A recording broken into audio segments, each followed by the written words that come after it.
మొత్తం చిన్న చిన్న పీసెస్గా కట్ చేసుకోవాలి. తాలింపు దినుసులు వేసుకోవాలి.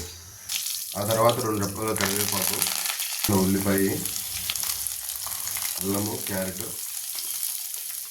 వేసేసుకొని ఒకసారి మళ్ళీ కలుపుకోవాలి.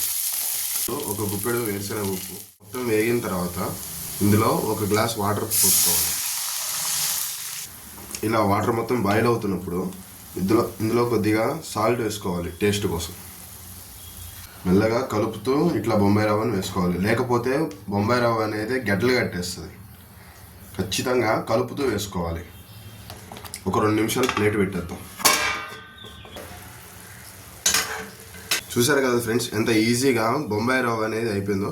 ఇందులో ఖచ్చితంగా మెయిన్గా ఉండాల్సిన ఇంగ్రీడియంట్స్ ఏమేంటంటే అల్లం అనేది చిన్న చిన్న ముక్కలు ఖచ్చితంగా ఉండాలి. అల్లం ఒకటి, వేరుశనగ ఉప్పు ఉండి టేస్ట్ అనేది చాలా బాగుంటుంది.